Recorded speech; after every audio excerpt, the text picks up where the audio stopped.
get our next presentation uploaded, I'm going to go ahead and introduce our speaker. Is Jocelyn Reed. She is with the City of Modesto Solid Waste Program. She is the manager of that program and has worked in local government for over 30 years.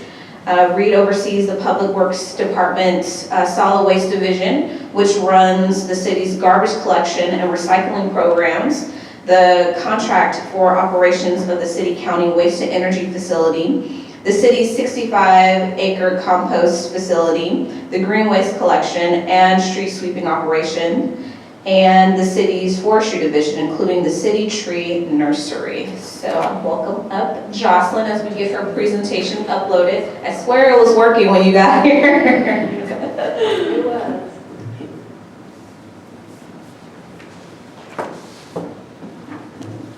I'm Jocelyn Reed. I am the solid waste manager for the City of Modesto. And just recently, in July of 2014, the Forestry Division was moved into the Solid Waste Division as a way of helping us resolve an issue with funding. And up to that point, forestry was funded out of the city's general fund. And as everyone in government knows, the general fund is always susceptible to other forces, which basically means that the money which comes from taxes that goes into the general fund is used primarily to provide safety services for police and fire, as well as other governmental purposes like park maintenance. Forestry had been in the Parks, Recreation, and Neighborhoods department for quite a while. And as I'm going to go through this presentation, you'll see we had some issues with the impacts of the Great Recession in 2008.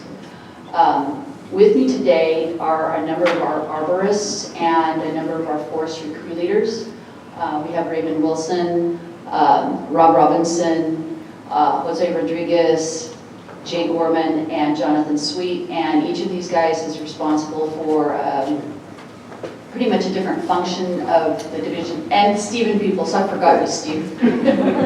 Our preservation guy.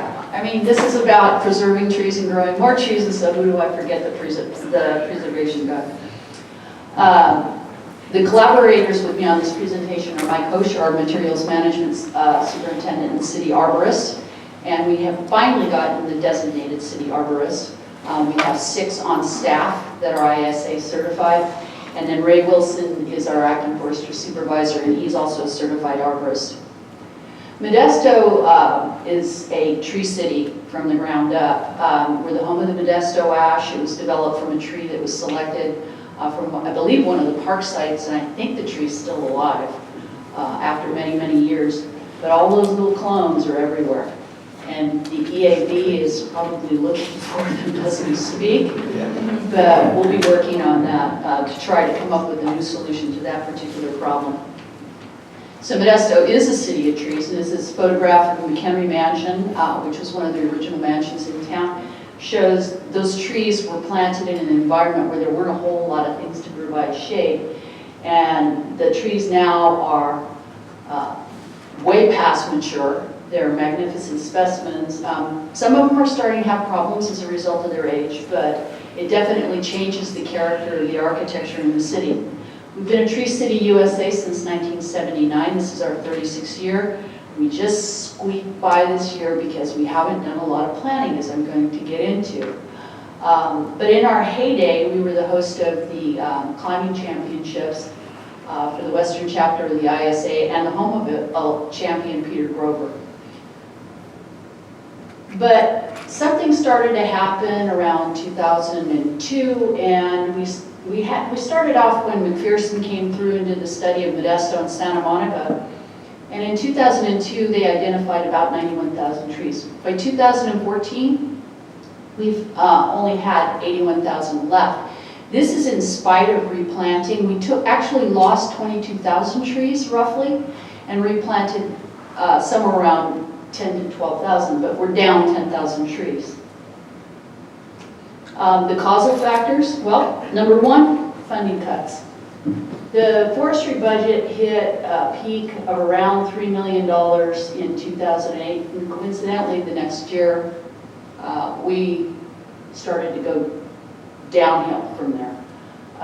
From 2008 to 2012, we lost $1 million in terms of funding. And that's basically because of competition for a scarce resource, which was general fund money that comes from taxes. Staff reductions. On the left-hand side, we had 31 people in 2004. Actually, we had 33 staff in the Forestry Division in 2002. It dropped the next couple of years. By 2012, we were down to 20 people. And a lot of those were not actually tree trimmers or tree maintenance workers. They were the maintenance workers that haul away the materials. Our pruning cycle went from, I guess, an accepted industry norm of somewhere around 5 years to 12 years. And the other thing that happened that year in 2008 was we eliminated the tree nursery. The nursery program in Modesto is nationally renowned, or was nationally renowned. In this nursery, we developed one of the important varieties of pistache tree, the Pearl Street pistache. And one of our nursery guys also developed the spray protocols for preventing development of the little pom-poms on, liquid amber trees. That nobody had done. He developed the protocol, and Monsanto made a whole lot of money out of it. 2008, nursery went away. So easy pickings in a year of budget cuts, and now this is what it looks like. There's a few pots left, there's a few spray tanks, and a lot of gravel, no trees. In 2002, McPherson assessed the tree condition, and in 2002, a typical street would look like this. 2015, this is what we've got. The decline is pretty significant. We went from close to 20% of the trees were in excellent condition in 2002. Now it's more like 10%. In 2002, almost 60% were in good condition. Now we're pushing 45%.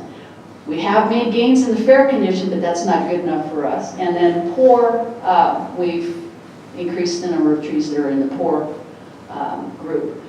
Dead or dying, now that number's not a whole lot as reflected in the percentages, but that's because we've cut down 22,000 trees. So we don't have a lot of dead or dying ones now, relatively speaking. It's because a lot of them are gone. So we went from this to this.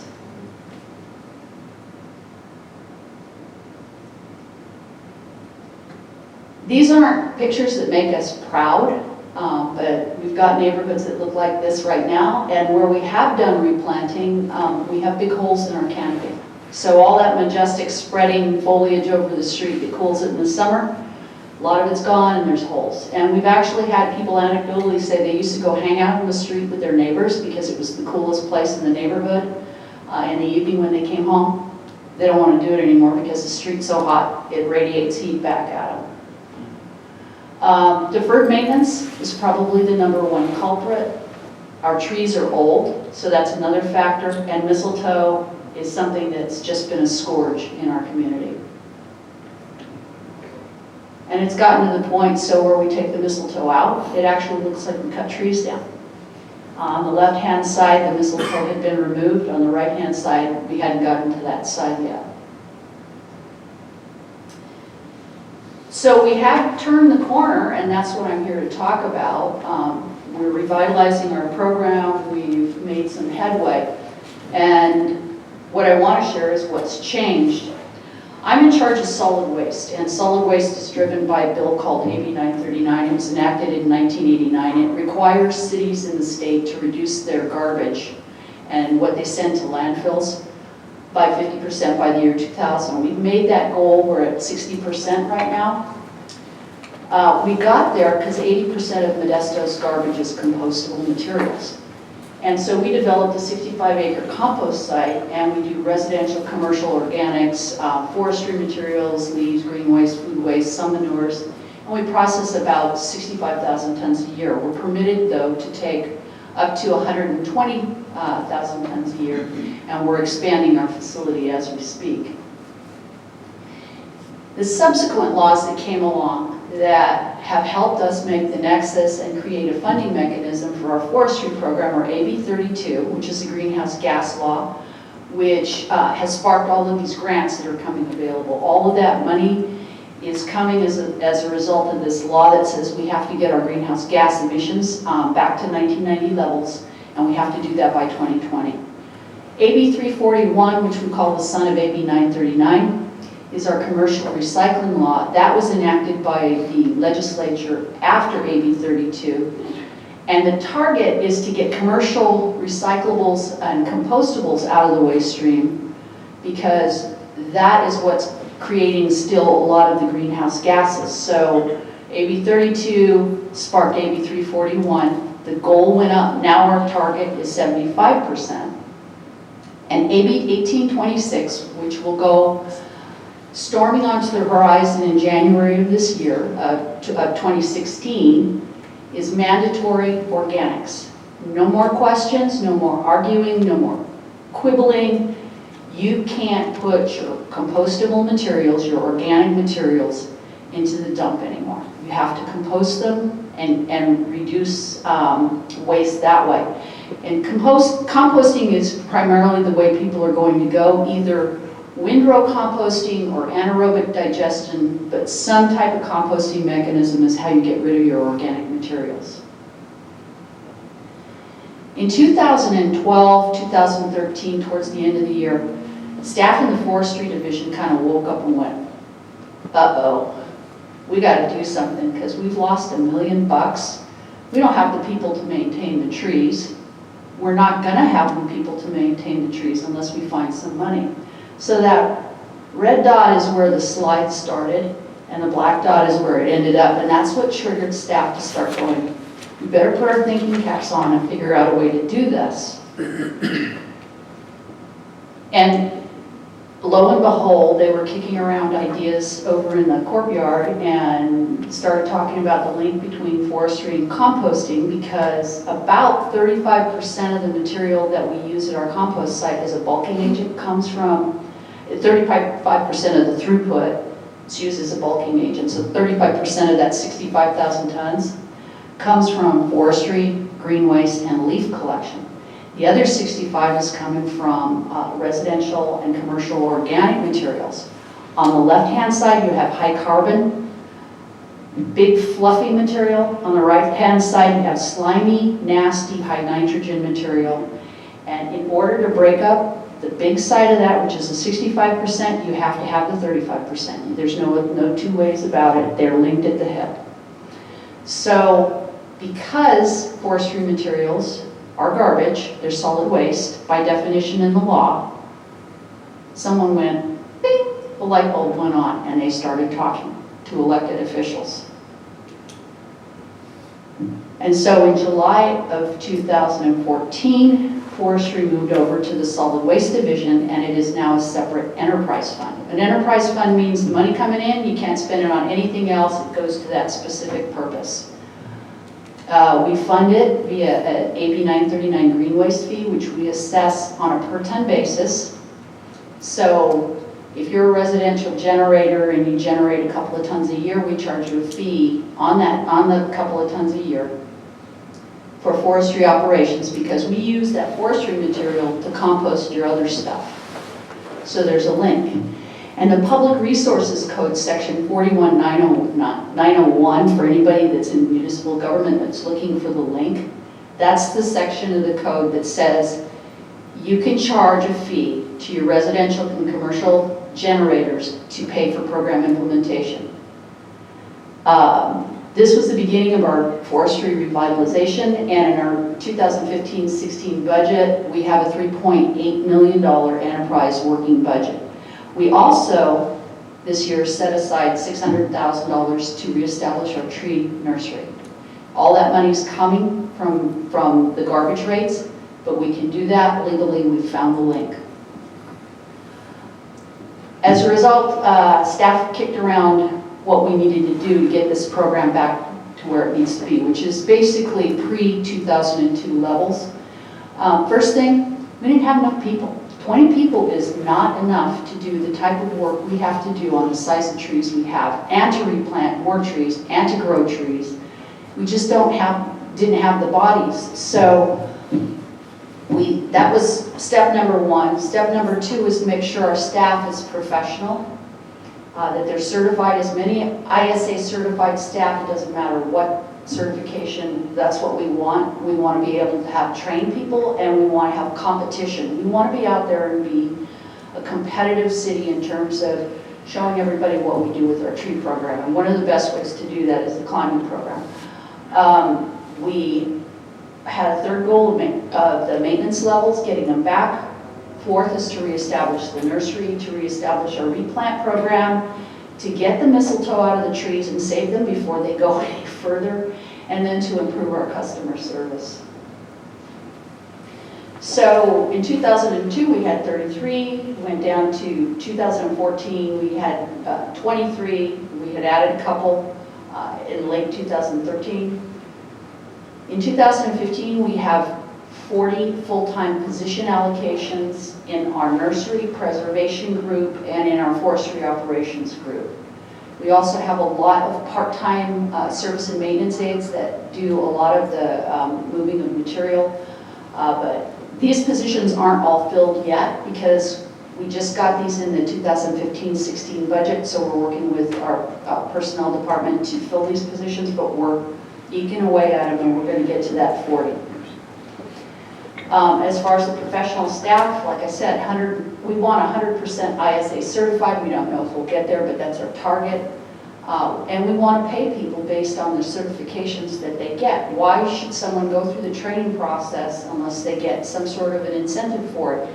And we want to, when we send someone out in the middle of the night to do a removal because a tree fell on a house, we want to have someone who knows what they're doing and has the little card that says, I'm certified, I know what I'm doing. It doesn't really matter if they're municipal specialists or utility specialists. We have 6 of the certified arborists, and we have a couple of guys who are actually going for their masters. And that would be a real plus. We didn't have any training in that horrible period of time from 2002 through 2014. So we're developing custom training plans for our employees. We are putting them through annual skills development. I think they're sick of training by now because we've had everything from lifting to chainsaw to aerial towers.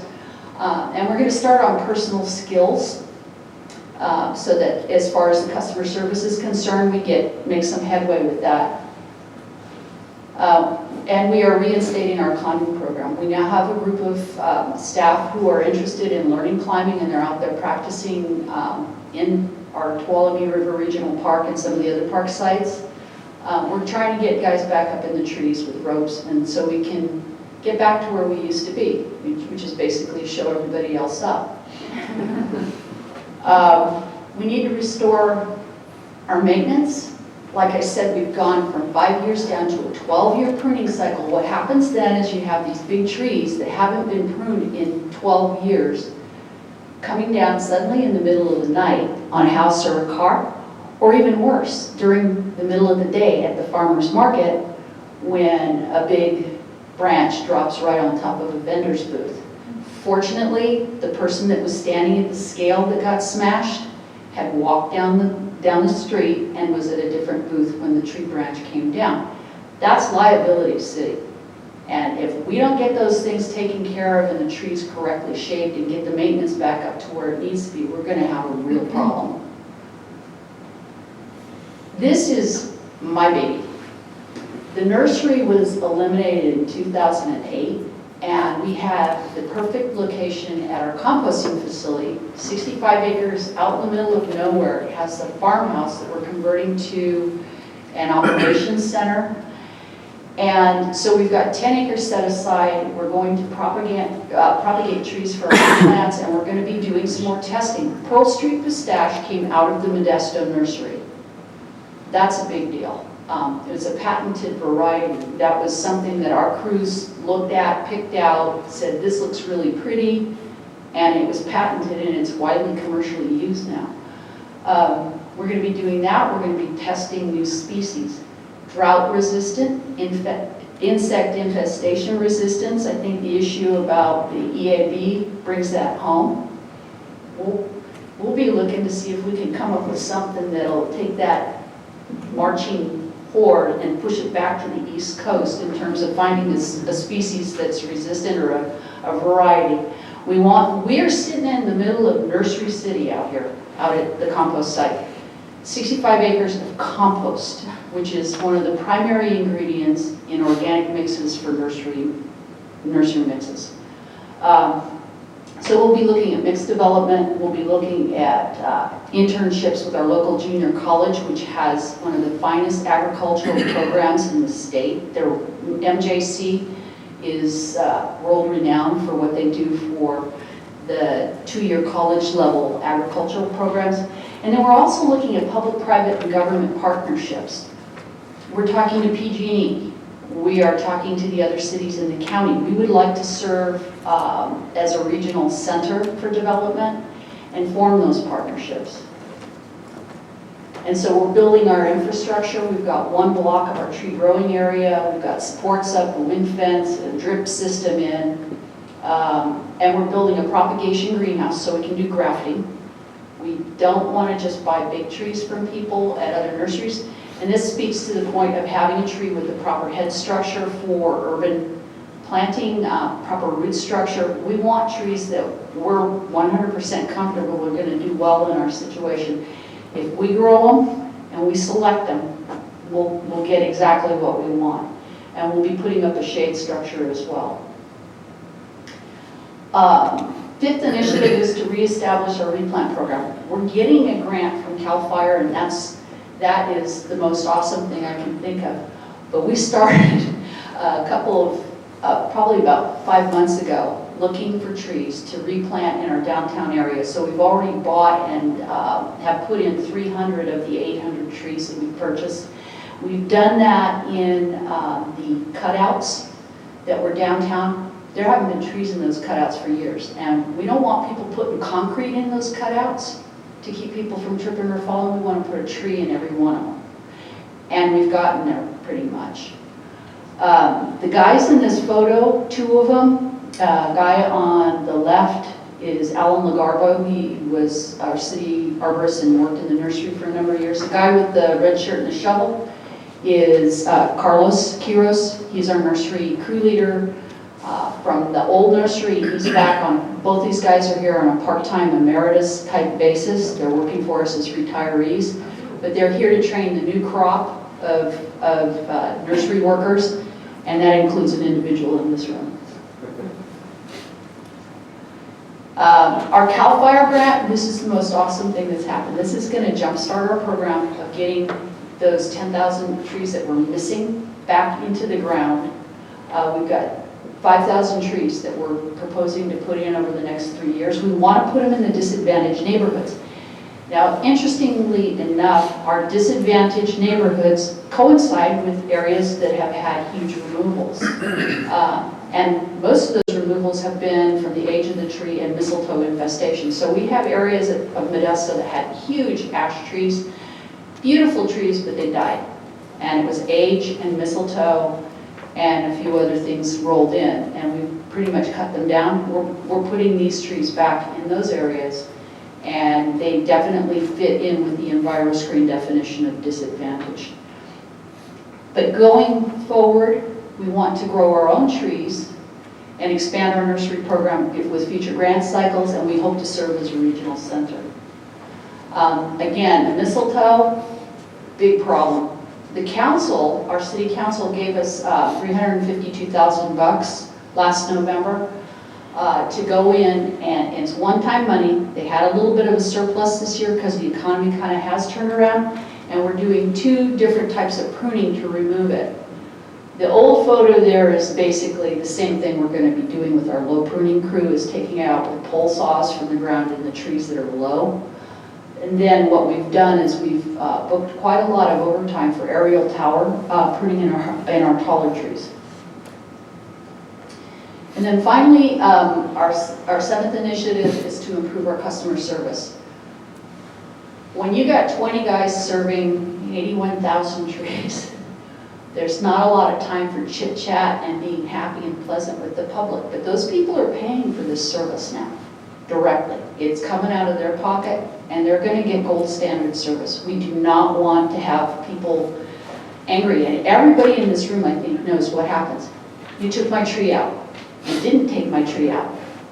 You took the top of the tree out, but you didn't come back and cut the stump out.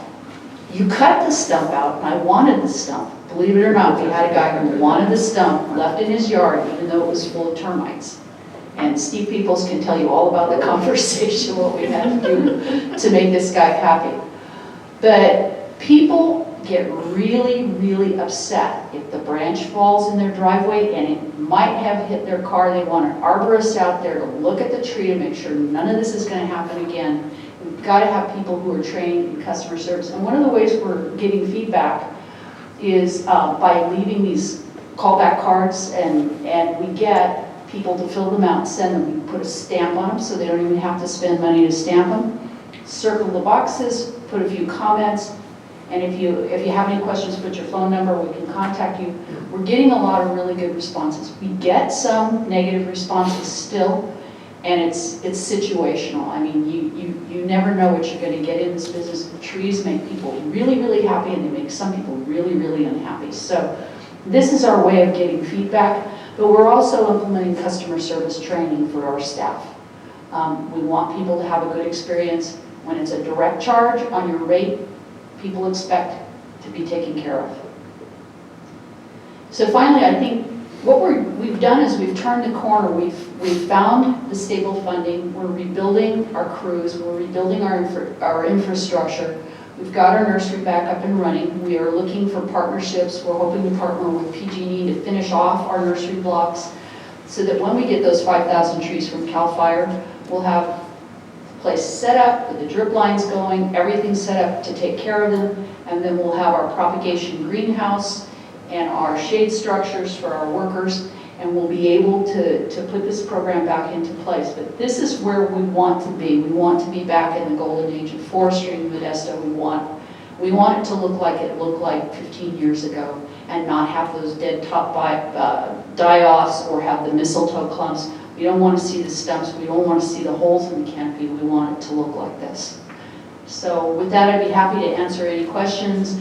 Like I said, the forestry, a lot of the staff are here, our arborists, our crew leaders. We have Jonathan Sweet, our nursery crew leader, and just a lot of folks here that if you have any questions there, we'd be happy to answer them. Yes? What has the city council, what is their decision, or how is your water district, what is the decision right now around watering trees under drought circumstances? We lucked out. We got a lot of questions initially because of the drought, and we've lucked out because we have contaminated wells all over town. Nitrate is a big problem in the groundwater in the Central Valley, and the city had all these groundwater wells, probably most neighborhoods in town, that it took offline because of the nitrate, and we're relying more on surface water that's treated. We do have some wells where we put in actual individual treatment systems, but those got real costly to maintain compared to buying the water from someplace else or getting it from someplace else. So we have all these wells that have nitrate in them. So you can't drink it, but I sure can water with it. And with our replant program, we have a water wagon that goes around and uses that contaminated water. It's primarily nitrate that's the issue. And that's what's used to irrigate them. And we actually do the aquifer service by pulling it out of the ground, because then there's less nitrate floating around in there. It's back up and it's filtering, or it's getting used by the tree to produce foliage.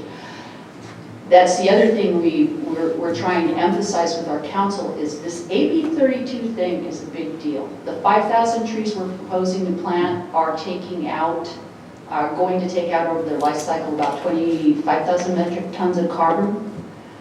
That's a big deal in our polluted environment. And we are just like Bakersfield, just like Stockton, we're down here in the bottom of the bathtub, and we've got all that the CO2 emissions plus the pollutants are all pooling here.